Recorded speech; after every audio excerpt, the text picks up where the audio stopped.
Today's webinar is on Switzerland's Deep Geological Repository, Planning for Radioactive Waste Over Generations. Our guest presenter is Susanne Pudollek, Deputy Head of Repository Safety and Inventory at Nagra. My name is Lynn McDonald, hosting on behalf of the Institute. Before starting, we would like to acknowledge that the spaces in which we at the Institute work in Toronto are located on the traditional territories of many nations, including the Mississaugas of the Credit, the Anishinaabe, the Chippewa, the Haudenosaunee, and the Wendat peoples. Fergal Nolan National Laboratories in Saskatoon is located on Treaty 6 territory and the homeland of the Métis people. We thank them for their care of the land and pay respect to them and their ancestors. We ask that during the presentation portion that the audio and video be from the presenter only. To turn on closed captions, go to More, Language and Speech, turn on Live Captions. Please use the chat feature for any discussions and post questions arriving from the content in the Q&A. This will help us find your questions for the allotted Q&A portion while allowing people to have a conversation in the chat. As the webinar is only 40 minutes in length and immediately followed by our wellness session, time may not permit for us to answer all of them during the webinar. The answers will be posted on our website along with a link to the video recording and a copy of the slides. This can be found under Education Webinars. I will be sending a confirmation of attendance email after the webinar and will include a link to the page with that communication. I will also include the topics covered and the length of time spent in the webinar, as some people have requested this to send to the Professional Association. The webinar will begin with a brief overview of Canada's Deep Geological Repository Program. This will be followed by a presentation on Switzerland's Deep Geological Repository Program given by our guest, Susanne Pudollek of Nagra. There will be a Q&A as time permits. The final 20 minutes of today's hour-long webinar will be a movement break led by Charmaine Wong of Jiang Tai Chi and Qigong, Richmond Hill. Please note that this webinar is for information purposes only. We do not provide legal or medical advice. Nuclear Waste Management Organization, NWMO, formed in 2002 as a not-for-profit organization. Its mandate is to design and implement Canada's plan for the long-term management of used nuclear fuel. They are also responsible for implementing the plan for Canada's intermediate and non-fuel high-level radioactive waste. This project is funded through trust funds set up by the major owners of nuclear fuel in Canada. A number of countries who have used nuclear fuel from electrical generation have decided that storing this material deep underground is the best solution for managing it long term. Some are further along, and some are still in the early planning stages. We are fortunate to have with us today Susanne Pudollek to talk about Switzerland's approach. We thought it would give perspective to Canadians interested in this topic. So now I'm going to turn it over to Susanne. Thank you, Lynn. All right. Yeah, the project of the century, as it's named by Nagra, is looking at the solution for the disposal of radioactive waste in Switzerland. I just thought I would provide a bit of overview and reminder. Switzerland is a country situated in Central Europe with the Alps covering a large part of the territory. Perhaps an interesting side fact, Switzerland has 4 linguistic and cultural regions and therefore a tradition of multilingualism and cultural pluralism. And what might be interesting also is that this strong history of Switzerland of a federalistic state and a very strong direct democracy, which ensures responsibility is ultimately with the people. Some foundational legal aspects for the disposal question in Switzerland. So the guiding principle as it is implemented in many countries is that the polluter pays. So also in Switzerland, the waste producers of radioactive waste are ultimately responsible to pay for the disposal of these wastes. And the solution, as Lynn has already mentioned, for disposal has been written down in the nuclear energy law that radioactive waste has to be disposed of in a geological repository. So already in 1972, Nagra, the National Cooperative for Disposal of Radioactive Waste in Switzerland, the National Waste Management Organization, was founded. And it is owned by the waste producers, so that are the power plant operators and owners, but also the Swiss state, as the state is having guardianship of medicine industry and research activities. And our mission is to dispose of the Swiss radioactive waste. Switzerland operates a number of nuclear facilities. And they're captured here at that map.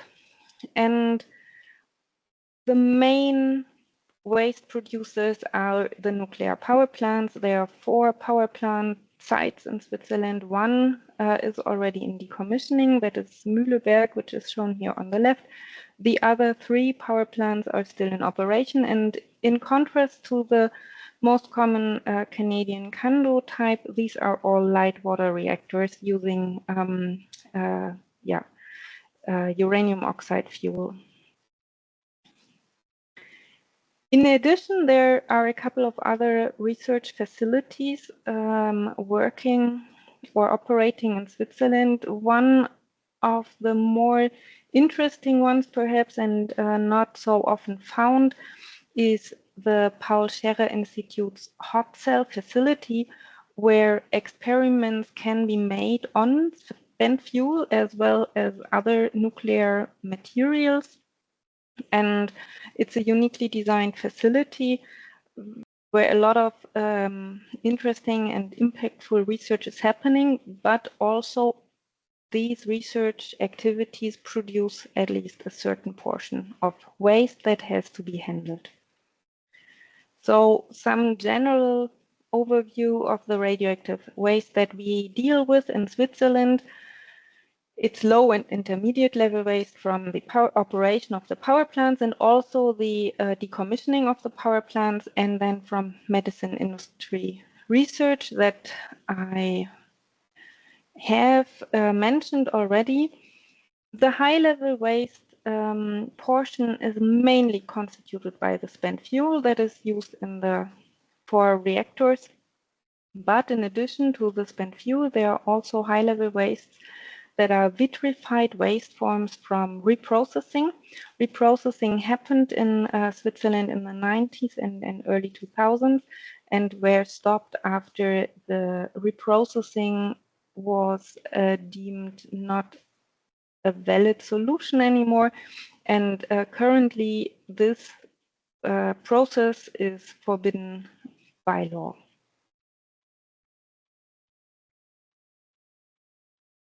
Currently, the waste that has already been produced is mainly and mostly stored in the central interim storage. Switzerland is a rather small country. We have only 4 power plant sites, not too many if compared with other countries in the world.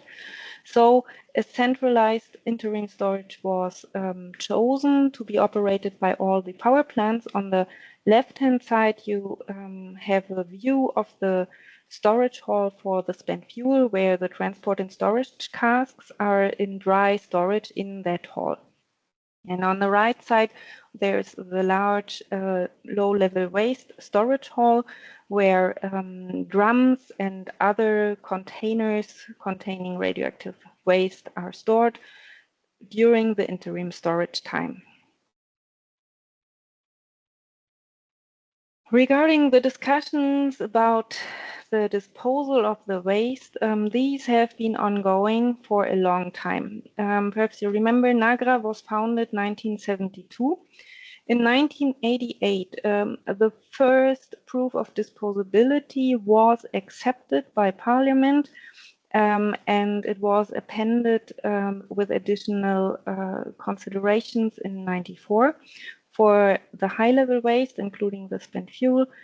This proof of disposability handed in by Nagra was accepted in 2006.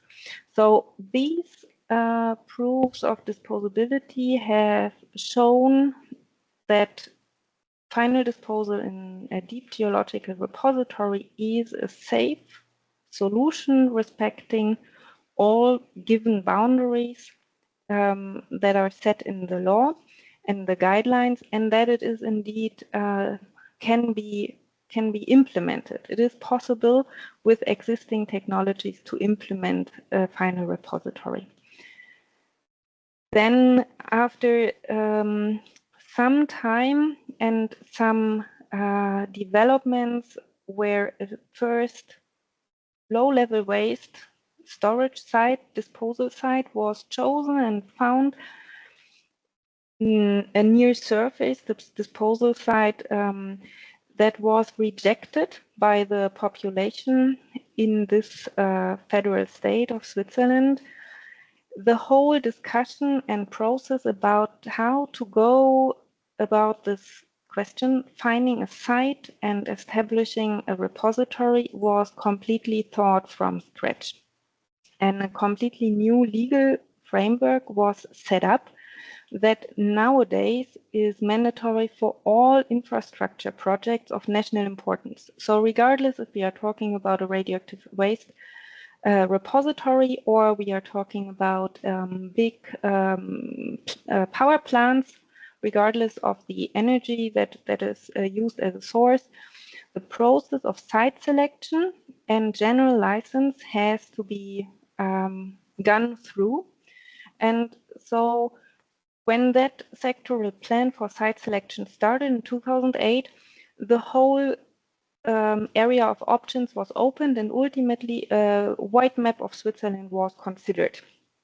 It was very clear from early on that the Alps, as a rather young mountainous range that is still moving upwards by millimeters of scale per year, is not suitable for a geological repository, because these have to be safe for up to 1 million years, and the Alps are definitely not a geologically stable region given these timelines. So the other areas of Switzerland were under consideration, and in the first stage 6 areas were taken into closer considerations. Afterwards, investigations at the chosen areas happened, giving more data on the geology underground to substantiate the selection of just a smaller number of options. And after this second stage, 3 sites remained in the close selection. All of these in a similar geological rock formation. And after many investigations, including deep borehole drilling to get data on the host rock on the chosen sites, Nagra proposed the best site for the deep geological repository. And in that whole area of northern Switzerland, there is found a clay stone that varies in depth depending on where you are geographically. Clay is a rather soft rock compared to hard rocks and crystalline rocks like granite. It consists of swellable clay minerals which have excellent sorption capacity for ions, and that includes radioactive nuclides and ions. It has a low permeability for water. It is rather watertight, and the opalino clay found in northern Switzerland forms a very thick, very homogeneous layer, which is ideal for the disposal of radioactive waste. And the proposed site was chosen because of the quality of the opalino clay in that area, which is very homogeneous. For the stability of the site, because as I said, we consider very, very long timescales of up to 1 million years. So in that time, a lot of many processes happen at the surface. Rivers might change their beds. Glacial periods might or will for sure happen, and glaciers will come down from the Alps into these regions that we consider for the repository. So stability and enough covering above our chosen host rock is necessary. In addition, at the proposed site, there is a large flexibility, meaning that there is a big area underground that is suitable for disposal. So there are many options underground to choose from for the actual placement of the radioactive waste within the designated area. And at the left side of the timeline, you find 2024, which was the year when Nagra submitted the general license application for this chosen site. We are currently in the review process of our application, and the regulator and other competent authorities are reviewing our assessments and our conclusions. Our project will take quite some time, and we expect to start operation for the low and intermediate level waste part earliest 2050. The high level waste part is expected to start operation 2060, and already 2075 all radioactive waste should be disposed of in the repository, which will then be closed and decommissioned. There is a certain monitoring period foreseen, and after that the final closure of the main shafts and any access is taking place, and afterwards the radioactive waste needs no longer monitoring or maintenance. It is disposed of deep in the underground. So that's this timeline is kind of the name giver for our Century project. I mentioned already the general license application for any infrastructure of national importance that is necessary also for a geological repository. The demonstration of disposal feasibility has already been accepted. This general license application is now the culmination of the site selection. It is ultimately a political decision for the project at the chosen site. As I said, currently we are in the review process, so our regulators and competent authorities, after the review period ends at the end of this year, will give their statements on our assessments, our safety case, and our site selection to the Parliament, which will then take its decision. The second Council of Switzerland will also take this decision, and ultimately a referendum can be required or requested by the population. It's not mandatory, but honestly, we do expect that a referendum will be requested, and the necessary number of signatures will be reached, so that most probably around 2030 we expect a referendum process to start and go through, and hopefully that is our hope, and yeah, a little bit an expectation that this site selection will be accepted by the Swiss people. For this to happen, there are three key cornerstones of the project that have to be maintained and realized. Safety is non-negotiable. Any disposal project has to be safe and meet any requirements that are set in the law. We need public acceptance. The waste has been produced to a large part already, and it is, so we believe, our responsibility to deal with the waste we produced while utilizing and enjoying the benefits from electricity production and other activities. But in addition, it needs a third part. It needs to be an economically viable solution. If the funds that have been set aside and that are considerable, the current estimation expects a cost of roughly 12 billion francs for the disposal. So all the construction and operation and decommissioning of the encapsulation facility and the repository. These funds are available, they are secured, but they need to be sufficient for the implemented project ultimately. Otherwise, we have failed in our task to deal with the waste that we have produced. So all three of these aspects are equally important and have to be met. Expectations and boundary conditions have to be met. Regarding the public acceptance part, communication in our view is key for that.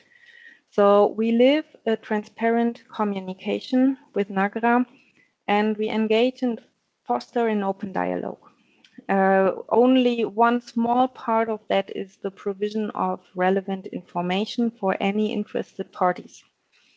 We have several initiatives ongoing. Obviously, visitors are welcome at the different facilities, either the test and research facilities that Nagra works at, or at the chosen site where we have opened an office also to get into touch with the local communities.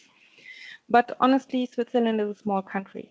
A number of my colleagues at Nagra are living in the region that has been chosen for the repository site. These people meet their neighbors every day on the streets and in the supermarket. So the dialogue is lived there. No one of us can get out of it. And at the other hand, it is a very fortunate situation to have this close connection to the hosting regions that live and thrive above the geological underground area that has been found to be the safest place to dispose of the radioactive waste.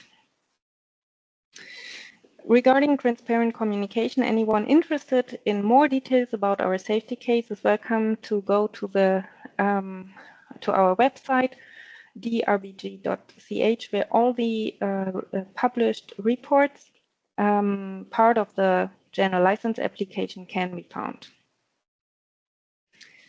So what are our plans for the repository? There will be an encapsulation facility where the waste is packaged into final disposal canisters, and this will be situated at the site of the current interim storage facility, so that there is a synergy of the expertise at the site.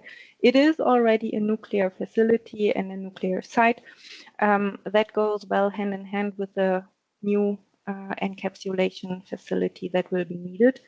The repository itself is approximately 35 kilometers away from that place, and at the site, at the surface, there will be obviously the shafts to go down to the repository, and then the actual repository is underground in approximately 750 meters depth.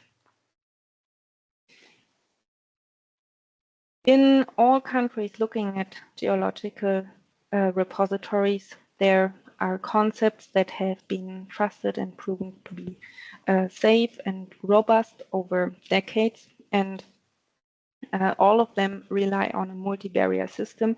That is the same for the Swiss concept. We have an excellent natural barrier, the opaline of clay, but in addition, there will be backfills of the disposal tunnels.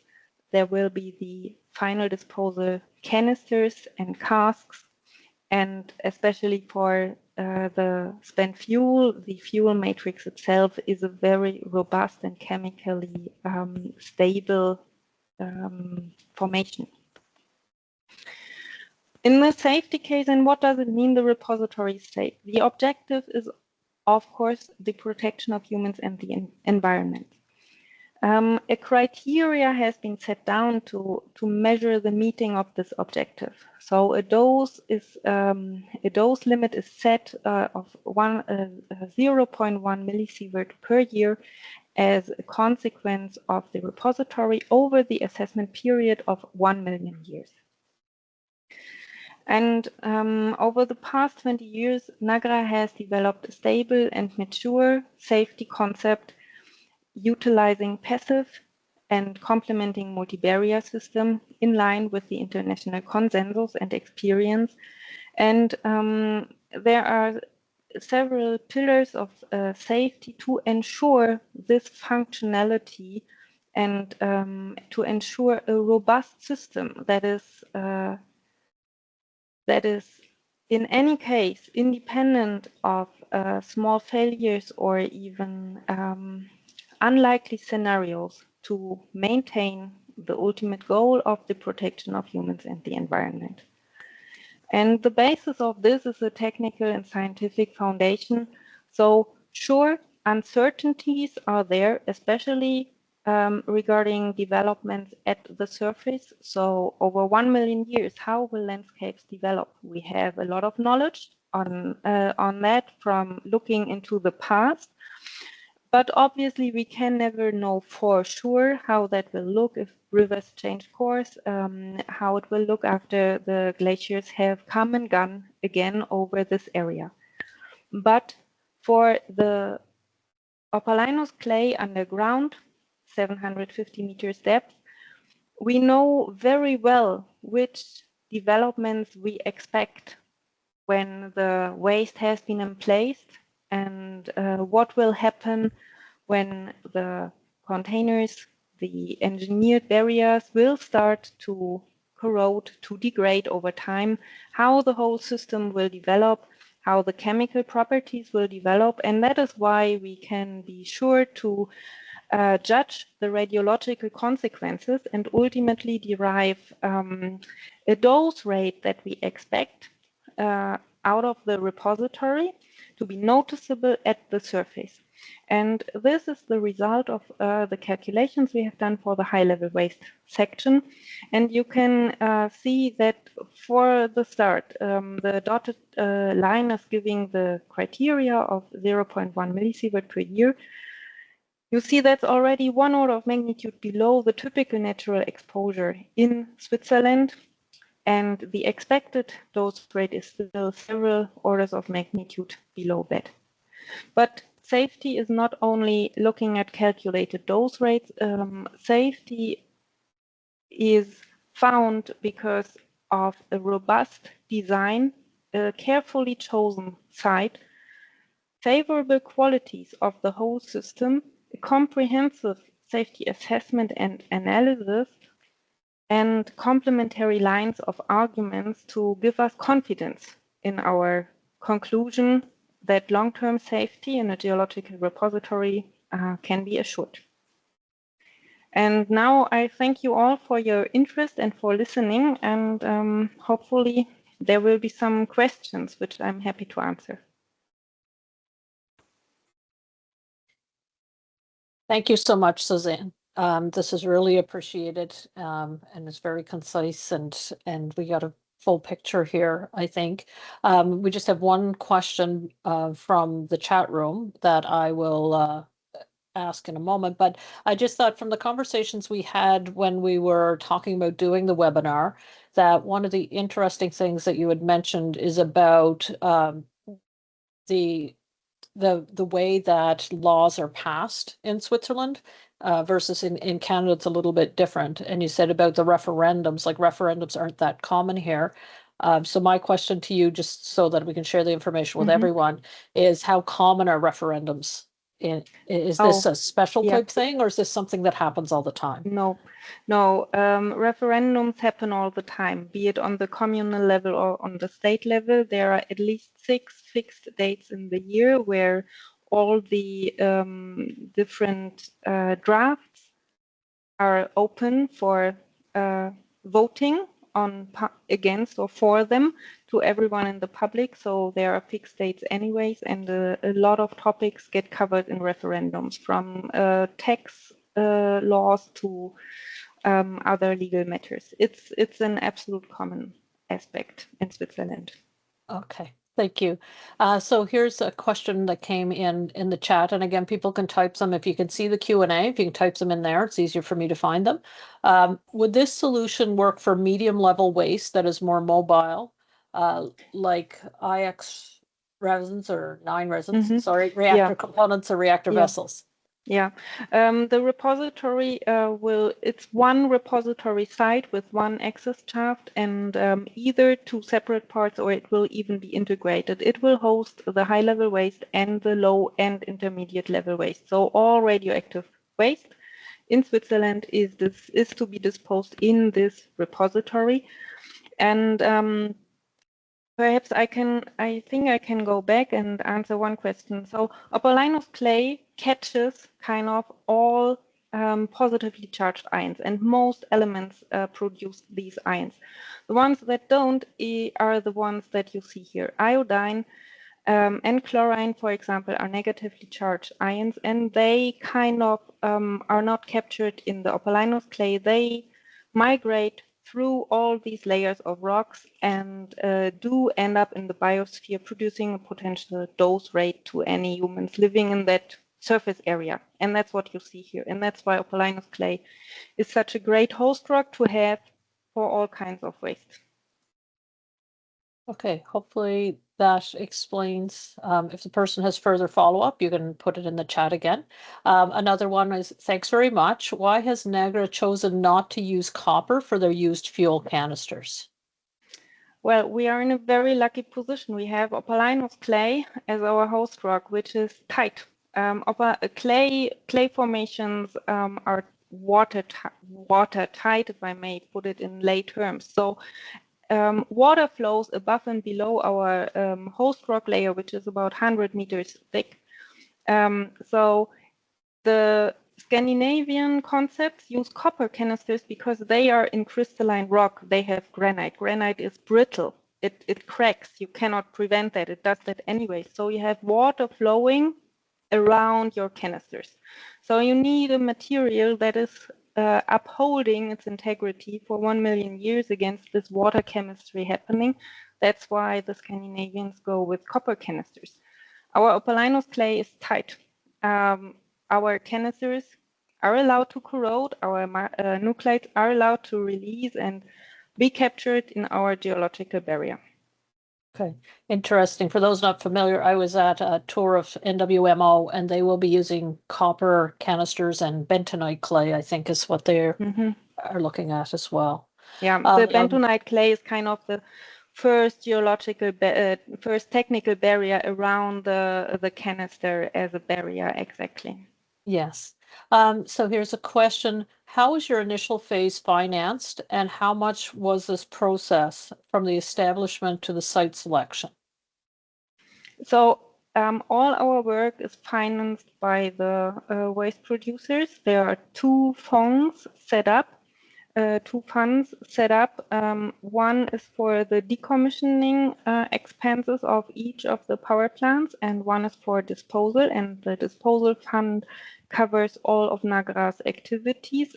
A part of it is paid directly, so our yearly standard budget is kind of distributed and paid directly by the waste producers, but everything else goes into this fund to cover the spikes and expenses we expect when we go building the shaft and constructing the repository. I cannot name the exact amount of money that we have spent up to now, but it is published in the cost study report that is published or updated every 5 years. So the next one will be available end of the year, and then you can read up all the numbers of how much money we have already spent.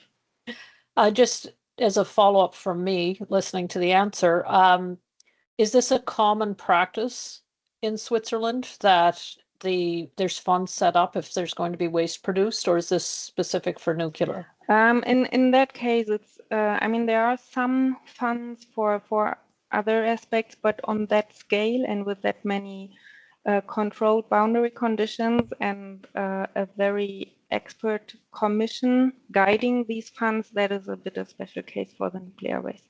Okay, interesting. Okay, I was copying them back and forth to Q&A, but it seems like a lot are in the chat.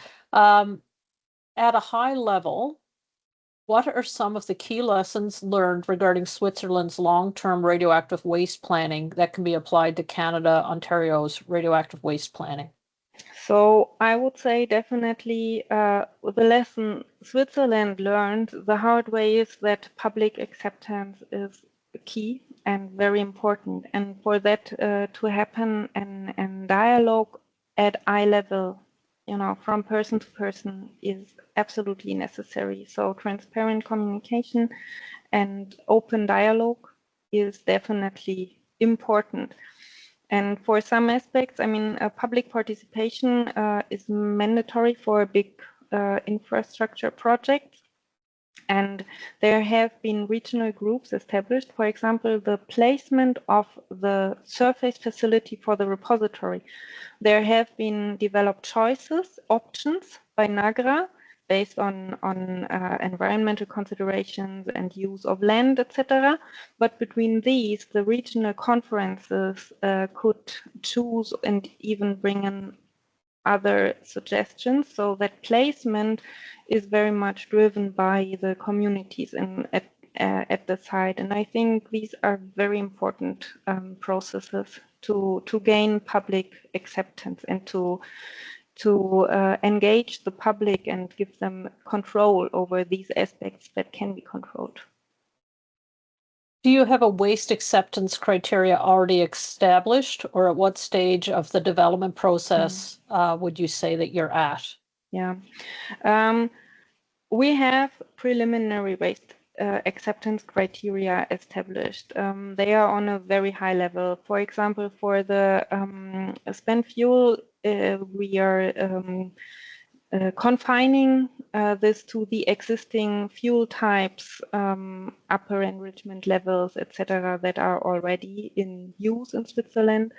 For the low and intermediate level waste, we have requirements, for example, that there be no liquids in the disposal packages. All liquids must be bound into a matrix, a cement matrix, for example. And we have requirements on this conditioning matrix that it is very stable against certain types of water and other water chemistry. Okay, I'll try to get through the last few that are here. Does the Swiss government have a plan B if the Swiss people will vote down in the 2030 referendum the proposal for long-term storage in the Apollonis? I can't pronounce it correctly. Yeah. Yes. No, we don't have a plan B, because ultimately the waste is there. The people have defined the task that waste has to be safely disposed. I think that is not negotiated. So the waste is existing, and due to the strong basic democracy tradition in Switzerland, I think anybody you talk with realizes, well, that is a problem. I mean, it doesn't help to close your eyes and just wish that it will vanish. It will not. So a solution has to be found that has been defined, that it will be a repository, and there has been a site selection process where the criteria were accepted based on which the site would have to be chosen, and that has happened. So no, we don't have a plan B, because we are convinced that is the task that we were set, and we have found a very good answer to that. So okay, and as a follow-up to the question on referendums, is there a minimum percent of the population that have to approve for a resolution to pass? No. Okay, no. So it's just out of the vote. It has it's to just be accepted. Yes. Yes. Okay, so but you don't have to have a minimum percent of the population vote in order for it to pass. You need a certain amount of signatures to get the referendum process started. But then, yeah. Okay. And how did this will be the last one? How did Switzerland investigate the different possibilities of working of the DGR with other countries?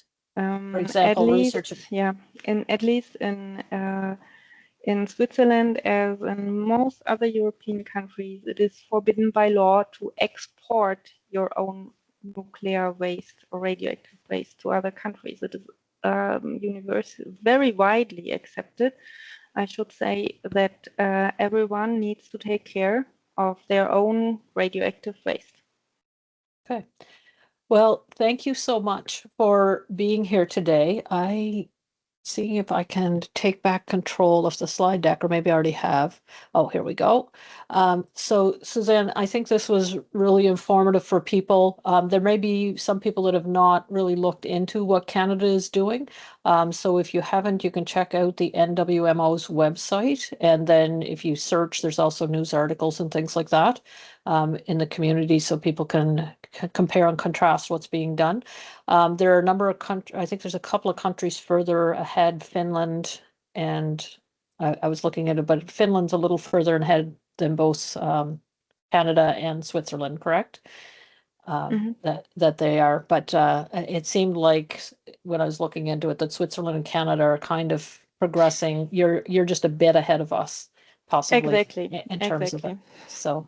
So I think it was very helpful for our audience here today, and we do have a global audience, so it brings attention to, we need to think about long term, what are we doing with waste? So thanks for that. And with that, and people are saying thank you to you. So thank you for being there. I'm just going to move things over. And what we're going to do now is what we do.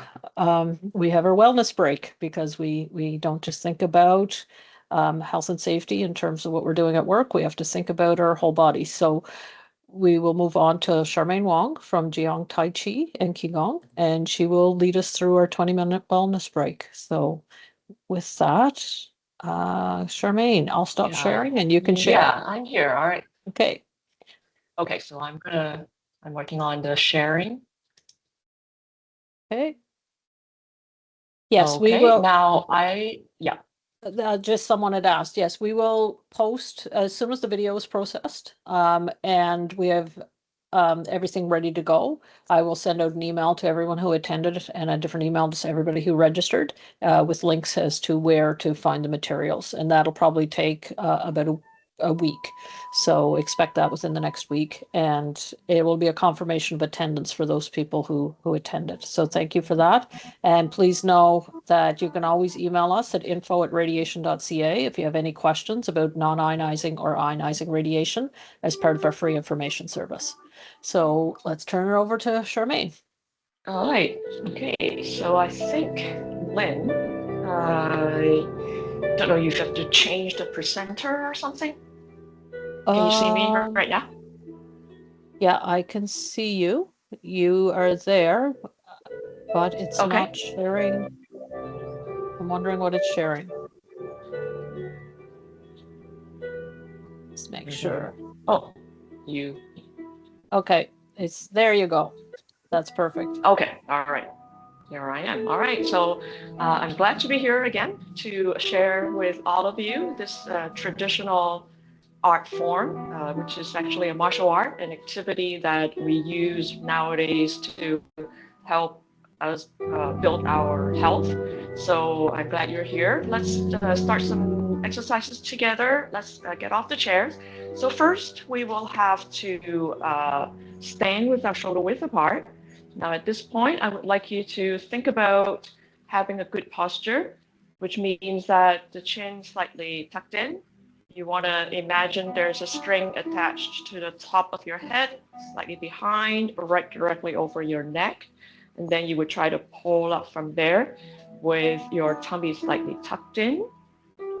So from there, we're going to do the first warm-up exercise. Let's interlace our fingers, palms facing up. And then we're going to move our hands up to our chest height. And then we turn the palms towards the ceiling and stretch up, breathing in. And then we're going to let go of your fingers and we're going to go down, sit down a little bit as if we're going to sit on a very high chair. And then we're going to repeat again. So breathing in as you go up and breathing out as you bring the hands down.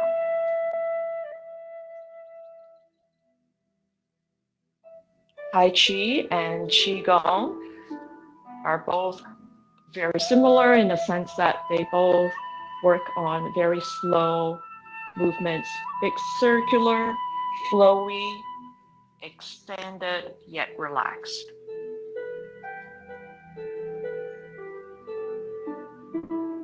When your arms and body are relaxed, you will feel the energy circulating in your body. Shoulders relaxed. Put the pressure on the bottom of your palms to stretch up. And then as you go down, as if you're dropping down a little bit, keeping the lower back relaxed. Let's do that a couple more times. Shoulders relaxed. Breathe in. Let go, relax. Breathe out. Sit down. As you sit down, try to imagine not just your knees bending and your hip joints sitting back as well. One more time.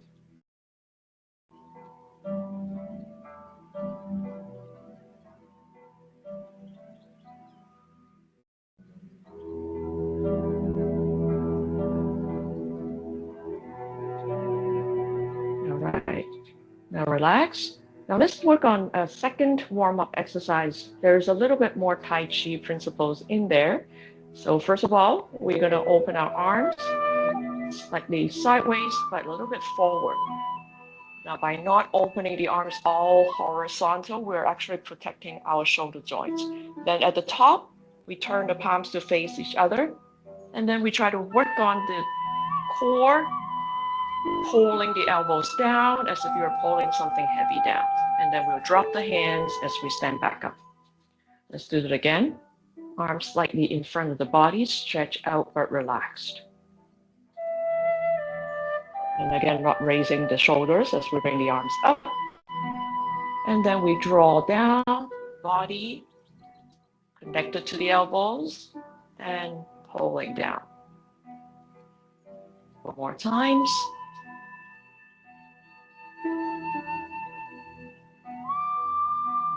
We're relaxed but not collapsed. There is an inner strength being applied here. The strength on the very inside of the body.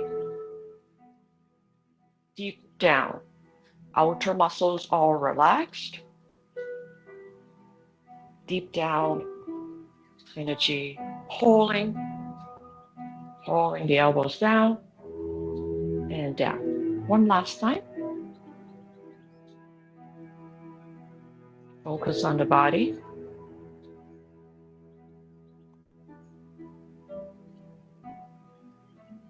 Inner strength and down. Okay, good. Now with that, we're actually going to do a couple of Tai Chi moves. The two moves that we're going to do, the first one is called cloud hands. Now cloud hands work like this. You're going to sit down in a horse stance, and we're going to move our hands sideways as if the cloud's floating, and we're going to shift our weight sideways, right? So now, horse stance, very important in all sorts of martial arts, also in Tai Chi. We want to make sure that we do it the correct way. When we sit down like this, make sure that this hip joint sit back a little bit, as if you are going to have a chair behind you and you're going to be able to sit on it.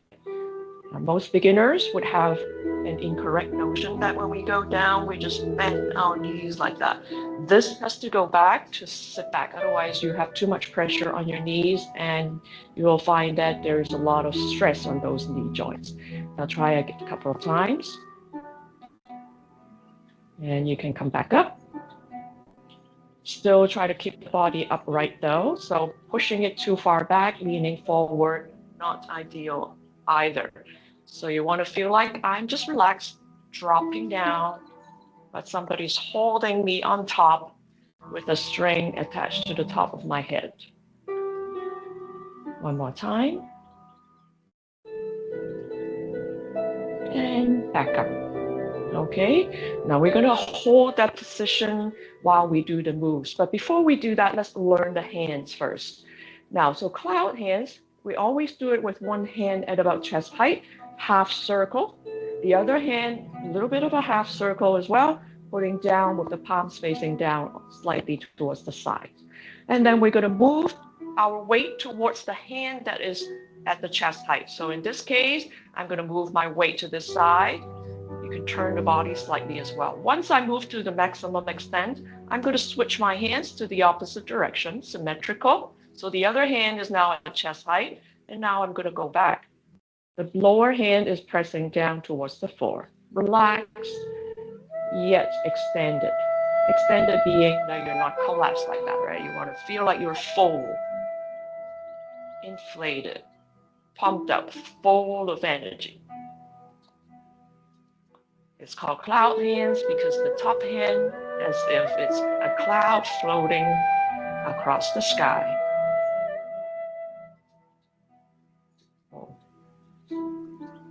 Feel your fullest, so elbows not dropping down too much, slightly raising the elbows without feeling tense or stiff. One more time. Okay, now with that, we're going to add our lower body.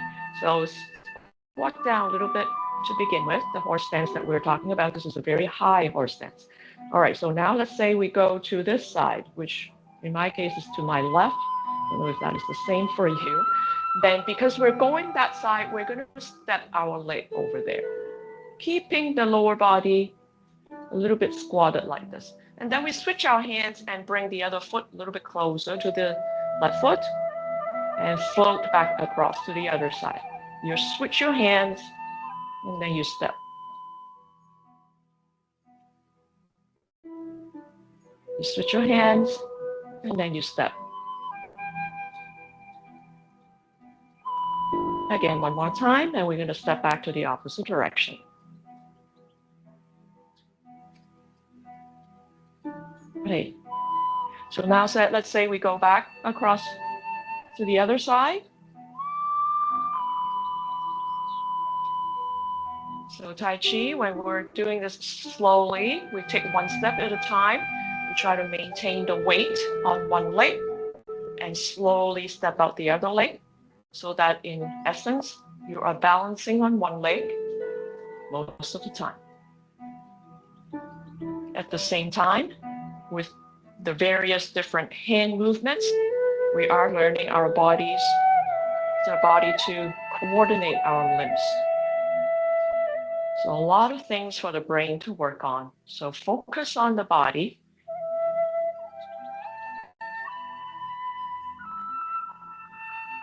Now let's say we go back to that direction. At the same time, because we're half squatting throughout, we are strengthening our lower body.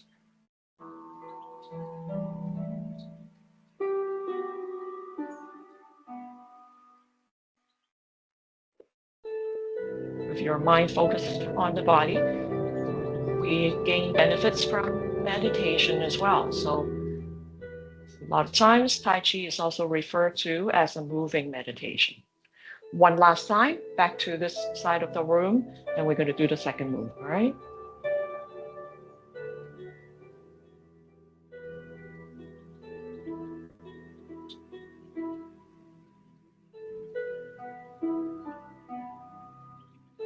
Feel the weight on your feet, not too much to the heels, not too much to the toes, nor inside or outside edges of the respective foot.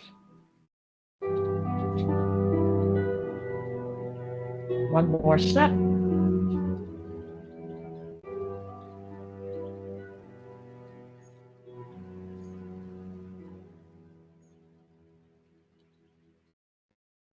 All right, now relax, you can stand back up. All right, now the second move that we're doing would require a different footwork. It's a different stance. We call it a bow stance. A bow, the bow is in the bow and arrow bow. So sometimes we call this the front leg a little bit bent like that. That's the bow.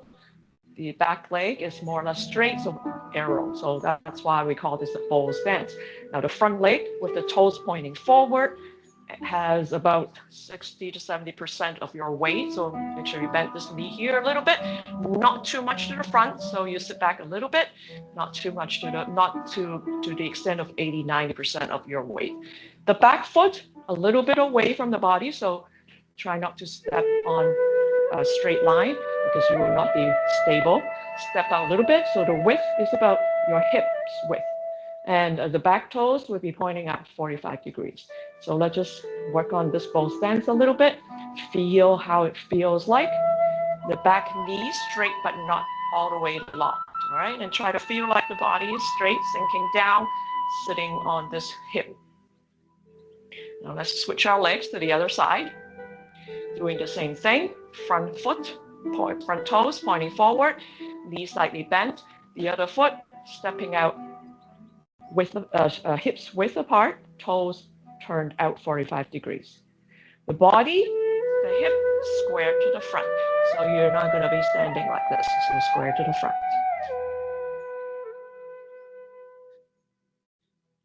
Let's step one more time on each side. Feel that weight distribution and the upper body, whether you're feeling it, the body straight, not leaning forward, sticking your butt out, or pushing the hip with a lot of pressure on the lower back. And one last time, the other foot. Now both the horse stance and the bow stance would actually be very good exercise for you to strengthen your lower body just by standing still like that. Okay, all right. Now then, the move itself is called parting wild horse's mane. So our hands, we start off with something we call the hold ball. So this is more a preparation state.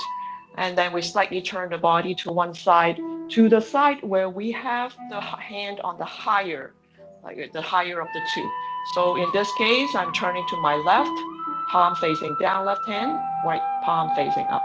Then as I turn to face the front, I'm going to just split, opening those two arms there. All right, one goes to the upper corner, the lower hand, the other hand just press down in front of the body. Let's do the same side again. Let's do the whole ball. And then as we turn, we just open the hands. And also notice my palms haven't changed direction. One more time on this side. The left palm continues to face the floor. The other palm continues to face the ceiling. And let's practice the other side. Now, when we are turned to that side, this hand becomes the top hand. The other hand holding the ball as if there is a ball in between my palms on the bottom, at the bottom. And then we're going to turn and open both arms. One goes to the opposite corner, the other one pressed down. Two more times, the same direction. When we finish turning, our body square to the front. Slightly turned to start, squaring to the front to finish. All right, now we're going to coordinate that with our bow stance that we were doing just now. Let's start off on this foot again. So we're going to step forward with this foot. So this becomes the back foot. So when we do the back foot, we turn it out to 45 degrees first. Remember, the back foot is always turned out 45 degrees. Now my body is slightly turned to this side, weight is on this side, so I have my upper hand here. And then I'm going to step forward with the other foot. As I move my weight forward, I turn the body, open the hands. Lower body forms the bow stance, upper body parting the wild horse's mane. And then let's do that again. Same side. Turn the toes open, move the weight onto the side, whole ball on the same side, body slightly turned. Step forward and move the weight forward, front knee bent, back knee straight. One more time, same side, turn, hold the ball, open the arms, and go. Let's practice the other side first, and then we're going to alternate, right? So now turn, Now this time, our weight is on this side, so this left hand here over the right hand. As we step, heel down, the weight rolls the toes, rolls forward to the toes, and putting the toes down, and we open the arms. Step back, turn, move the weight there. Make sure you're steady, hold the ball, and then you're gonna step the other heel out and slowly move the weight forward as you turn the body to open the arms. One more time, the same side. Steady, the weight entirely on your left foot on this side. Step out the heel and slowly move the weight forward while turning the body, opening the arms. Okay, now try to do it alternately on each side, or just do one at a time. Usually when we do this move, we keep stepping forward, but here we don't have enough time to teach the moving forward footwork, so let's just alternately do one at a time. Go turn the toes, steady first, have your whole ball, then step out the heel and move the weight.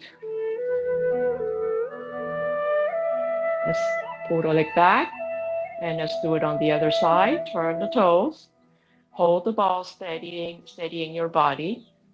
Put down the heel, slowly move your weight forward. All right, one more time on each side. Turn, move your weight, hold your ball, steady the body, put down the heel, slowly move forward. The slower you are, the more challenging it is actually, right? So one more time, turn, steady, put down the heel, gently move the weight forward, and finish. Okay, all right, now looking at the time, I think it's time to do a cool down. So after standing back to feet shoulder width apart, let's just do a few moves to calm down our breathing. So you open your arms sideways, palms facing forward initially, then wrap the palms back, forming a half circle with each hand, palm facing your chest, and then press down slowly. And then we're going to do a few more times, breathing in as you bring your arms up, slowly, and slowly breathing out as you bring the hands down. Let's do 3 more times.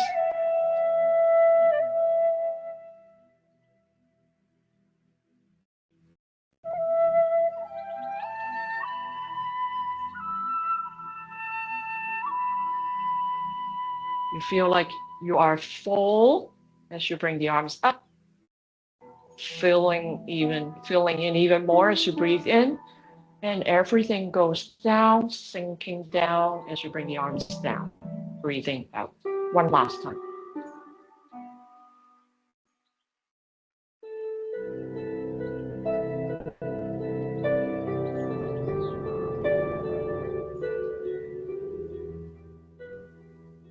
All right, so that's all we're going to have today. So turn it over to you. Thank you, Charmaine, for being here with us again. And thanks to everyone that could stay to the end. And hopefully we'll see you all again next time.